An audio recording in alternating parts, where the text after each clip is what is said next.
Hello children, welcome to असा education. आज हम करेंगे सीबीएसई की छठे क्लास की हिंदी की किताब बसंत का 15वां चैप्टर नौकर। इसके हम करेंगे प्रश्न उत्तर। आइए देखते हैं कि आपका पहला प्रश्न क्या है। पहला प्रश्न है, आश्रम में कॉलेज के छात्रों से गांधी जी ने कौन सा काम करवाया और क्यों। तो आंसर होगा कि आश्रम में गांधी जी ने कॉलेज के छात्रों से गेहूं बीनने का काम करवाया। उन छात्रों को अंग्रेजी भाषा के ज्ञान पर बहुत अधिक घमंड था, गर्व था। तो गांधी जी जो थे वो उनके इस अहंकार को तोड़ना चाहते थे, उनके इस घमंड को चकनाचूर करना चाहते थे। तो वो ये शिक्षा देना चाहते थे कि अधिक पढ़ लेने पर भी हमें छोटे कार्य करने में संकोच नहीं करना चाहिए, हमें छोटे काम कर लेने चाहिए। कोई भी काम छोटा बड़ा नहीं होता उनके अनुसार। आपका अगला प्रश्न है कि आश्रम में गांधी कई ऐसे काम भी किया करते थे जिन्हें आमतौर पर नौकर चाकर करते हैं। तो पाठ से 3 ऐसे प्रसंगों को अपने शब्दों में लिखो जो इस बात का प्रमाण हो। तो आश्रम में गांधी जी कई ऐसे काम करते थे जिन्हें आमतौर पर जो नौकर चाकर होते हैं वो करते हैं। तो ये काम है, गांधी जी आश्रम में अपने हाथ से चक्की से आटा पीसा करते थे। इतना ही नहीं, कभी कभी वो क्या करते थे, चक्की ठीक करने के लिए घंटों मेहनत करते थे।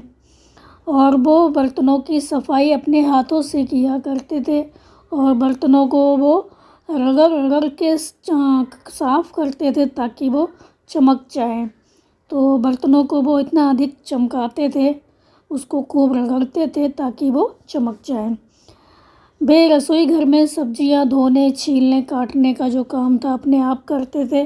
तो गांधी जी रसोई घर की जो सफाई थी उसका भी पूरा ध्यान रखते थे। आपका अगला प्रश्न है कि लंदन में भोज पर बुलाए जाने पर गांधी जी ने क्या किया। तो लंदन में भोज पर बुलाए जाने पर गांधी जी ने क्या किया। तो आंसर होगा, जब लंदन में गांधी जी को वहाँ के छात्रों ने भोज पर बुलाया, उन्हें खाने का निमंत्रण दिया, तो गांधी जी समय से पहले पहुँच गए वहाँ पर। उन्होंने तश्तरियाँ धोई, सब्जी साफ़ की और बहुत से छोटे मोटे जो काम थे उन्होंने काम किए।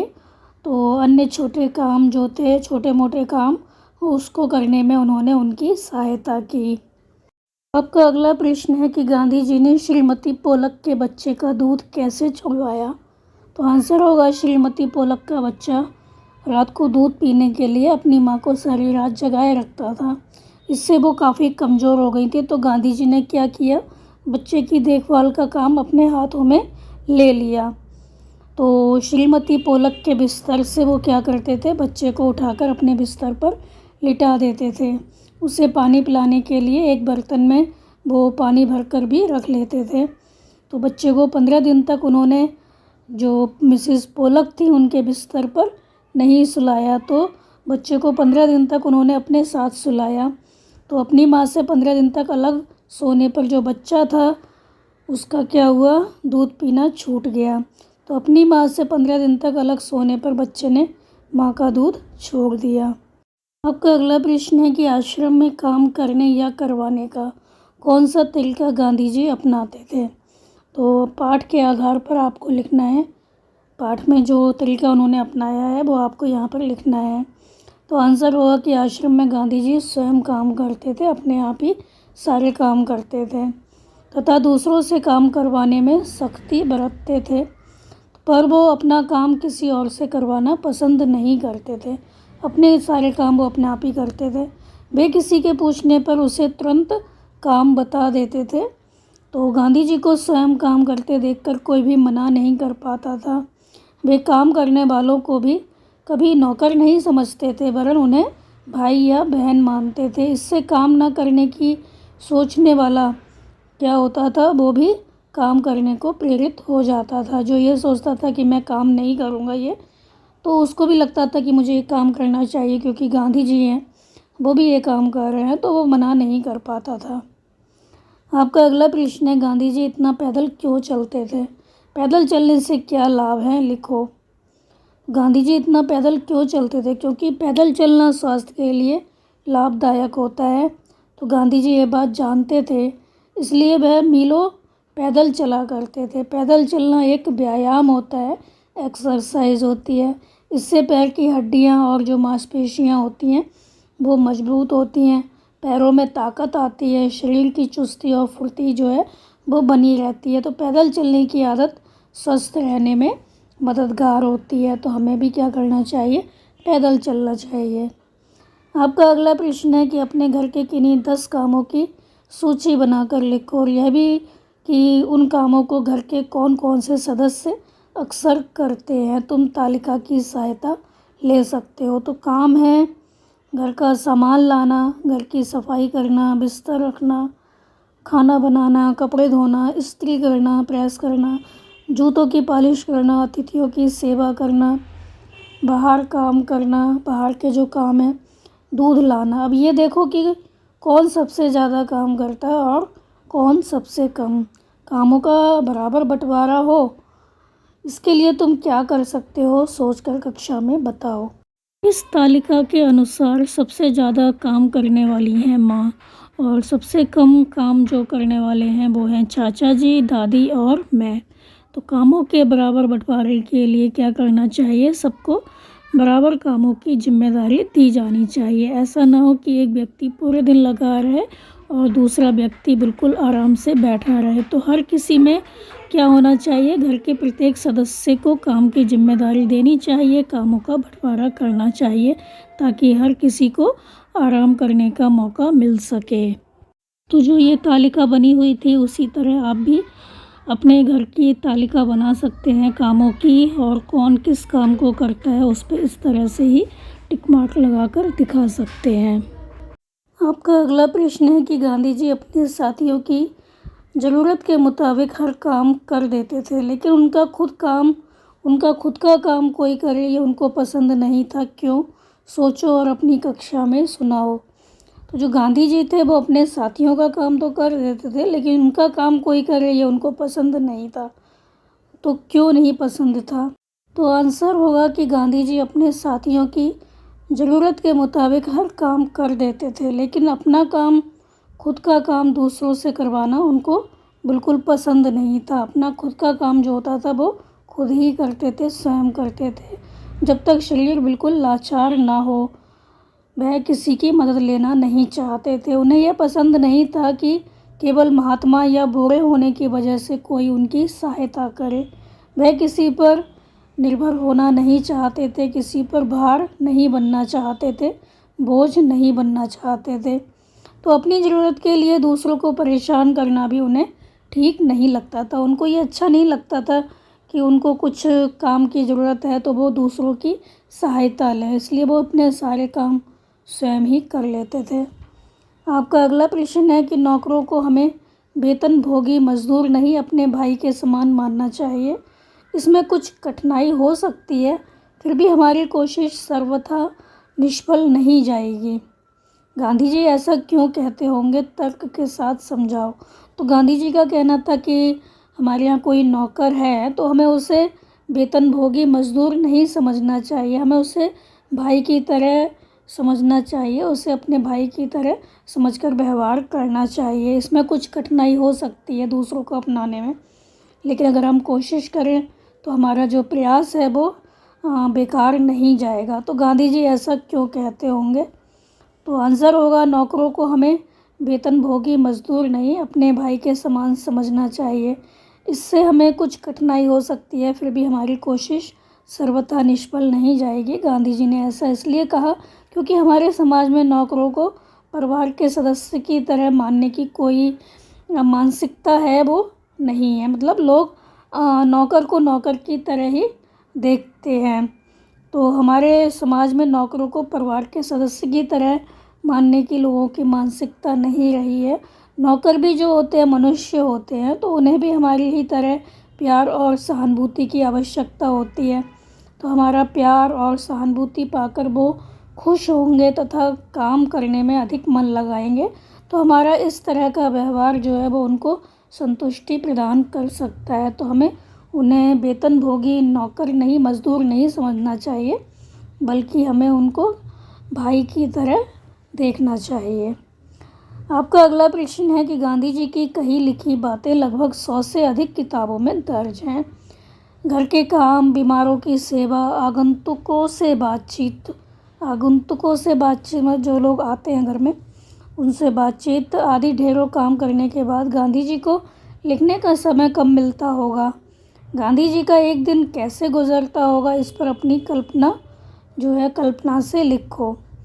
तो घर के काम, बीमारों की सेवा, आगंतुकों से बातचीत आदि ढेरों काम करने के बाद गांधी जी रात के समय बैठकर लिखते होंगे। तो वो रात को लिखते होंगे, सुबह ये सारे काम करते होंगे और रात को लिखते होंगे। तो गांधी जी में काम करने की अद्भुत क्षमता और शक्ति थी।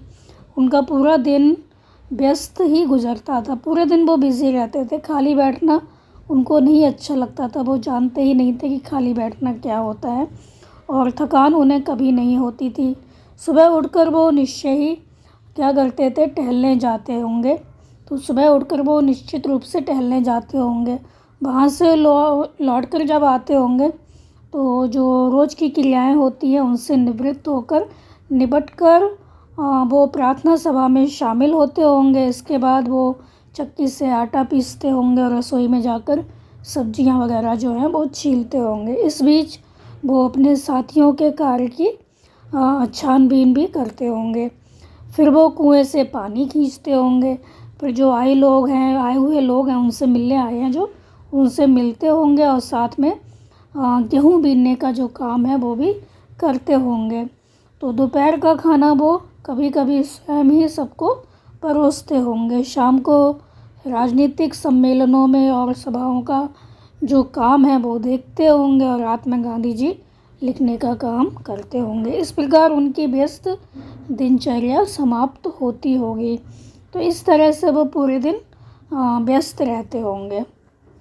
आपका अगला प्रश्न है, पाठ में बताया गया है कि गांधी जी और उनके साथी आश्रम में रहते थे। घर और स्कूल के छात्रावास से गांधी जी का आश्रम किस तरह अलग था? कुछ वाक्यों में लिखो। तो स्कूल के छात्रावास में छात्रों के रहने का उद्देश्य केवल क्या होता है? ज्ञानार्जन होता है। वो ज्ञान अर्जित करते हैं स्कूल के छात्रावास में रहकर, हॉस्टल में रहकर। उन्हें अन्य किसी कार्य की फिक्र नहीं होती। घर में परिवार के कुछ सीमित सदस्य रहकर क्या करते हैं, अपना जीवन यापन करते हैं। तो घर में परिवार के कुछ सीमित सदस्य साथ रहकर जीवन यापन करते हैं। परंतु गांधी जी के आश्रम में क्या होता था? स्वतंत्रता सेनानी, देश तथा समाज के सेवक और उनके परिवार के कुछ सदस्य रहते थे। तो आश्रम में ही उनका जीवन यापन होता था और आटा पीसने से लेकर सब्जियां उगाने तक का काम वो आश्रम में ही किया करते थे। तो साथ ही आश्रम में रहकर वो देश की राजनीतिक जो हलचल होती हैं उन पर भी निगाह रखते थे। पूरे देश में क्या चल रहा है ये भी देखते थे और स्वतंत्रता आंदोलन की योजना बनाकर उसकी दिशा तय करते थे। तो इस तरह से स्कूल का जो छात्रावास होता है और गांधी जी का जो आश्रम है उसमें अंतर है। आपका अगला प्रश्न है, ऐसे कामों की सूची बनाओ जिन्हें तुम हर रोज़ खुद कर सकते हो। तो ऐसे बहुत से काम होते हैं जो हम अपने आप कर सकते हैं। जैसे कि हम जब उठते हैं सोकर तो हम अपना बिस्तर है वो ठीक कर सकते हैं और अपने कमरे को साफ़ रख सकते हैं, चीज़ों को अपनी जगह पर रख सकते हैं, अपनी प्लेट है उसको खुद धो सकते हैं, अपने कपड़े हैं वो भी हम धो सकते हैं, अपने जूते पॉलिश कर सकते हैं और माँ या छोटे भाई बहन हैं उनके कामों में हम उनकी सहायता कर सकते हैं। आपका अगला प्रश्न है कि पिसाई संज्ञा है। पीसना शब्द से ना निकाल देने पर पीस धातु रह जाती है। तो पीस धातु से आई प्रत्यय जोड़ने पर क्या शब्द बनता है? पिसाई। तो पीस धातु में आई प्रत्यय जोड़ने पर पिसाई शब्द बन जाता है। तो किसी किसी क्रिया में प्रत्यय जोड़कर उसे संज्ञा बनाने के बाद उसके रूप में क्या होता है? बदलाव आ जाता है। जैसे ढोना, तो ढोना से धुलाई, बोना से बुआई। तो मूल शब्द के अंत में जुड़कर नया शब्द बनाने वाले शब्दांश को हम क्या कहते हैं? प्रत्यय कहते हैं। तो नीचे कुछ संज्ञाएं दी गई हैं, बताओ ये किन क्रियाओं से बनी हैं? तो रोपाई जो है उसमें आई प्रत्यय लगा हुआ है, तो ये कौन सी जो क्रिया है उससे बनी है? तो रोपना, कटाई, काटना, सिंचाई, सींचना, सिलाई, सिलना, कताई, कातना, रंगाई, रंगना। आपका अगला प्रश्न है, हर काम धंधे के क्षेत्र की अपनी कुछ अलग अलग भाषा और शब्द भंडार भी होते हैं। ऊपर लिखे शब्दों का संबंध दो अलग अलग कामों से है। पहचानो कि दिए गए शब्दों के संबंध किन किन कामों से हैं। तो ये ऊपर जो शब्द दिए गए थे, रोपाई, कटाई, सिंचाई, सिलाई, कताई, रंगाई, इनका संबंध किन किन कामों से है? तो रोपाई, सिंचाई, कटाई, ये कृषि के क्षेत्र में जो शब्द हैं वो इस्तेमाल किए जाते हैं, कृषि क्षेत्र के काम हैं। और कताई, सिलाई, रंगाई, ये किसके हैं? वस्त्र निर्माण क्षेत्र के काम हैं। आपका अगला प्रश्न है कि तुमने कपड़ों को सिलते हुए देखा होगा, तो नीचे इस काम से जुड़े हुए कुछ शब्द दिए गए हैं। आसपास के बड़ों से या दर्जी से इन शब्दों के बारे में पूछो और इन शब्दों को कुछ वाक्यों में समझाओ। तो तुरपाई, बखिया, कच्ची सिलाई, चोर सिलाई। तो तुरपाई क्या होता है? तो हाथ से सिलाई करने को तुरपाई कहते हैं। और बखिया क्या होती है? मशीन से जो सिलाई की जाती है वो बखिया होती है, उसे बखिया कहते हैं। कच्ची सिलाई क्या होती है? वो सिलाई जो पक्की सिलाई करने के बाद हटा दी जाए। तो पहले कच्ची सिलाई कर लेते हैं ताकि जो कपड़ा है उसके ऊपर सिलाई जो है वो ठीक से कर पाएँ। तो जो कच्ची सिलाई होती है उसको बाद में हटा दिया जाता है पक्की सिलाई करने के बाद। चोर सिलाई क्या होती है? जो बाहर से दिखाई ना दे, तो वो होती है चोर सिलाई। आपका अगला प्रश्न है, नीचे लिखे गए शब्द पाठ से लिए गए हैं, इन्हें पाठ में खोज कर बताओ कि ये स्त्रीलिंग है या पुल्लिंग है। तो आपको बताना है कि ये स्त्रीलिंग है या पुल्लिंग है। कालिख, भराई, चक्की, रोशनी, सेवा, पतीला। तो कालिख, भराई, सेवा, चक्की, रोशनी, ये क्या है? स्त्रीलिंग है। और पतीला क्या है? ये पुल्लिंग है। तो पतीला पुल्लिंग शब्द है, बाकी जो हैं वो स्त्रीलिंग शब्द हैं। तो ये थे इस चैप्टर के कुछ प्रश्न उत्तर बच्चों, आप इनको अच्छे से समझकर याद कर लीजिए और हमारे चैनल असा एजुकेशन को लाइक कीजिए, सब्सक्राइब कीजिए और शेयर करना बिल्कुल मत भूला करिए। Thank you.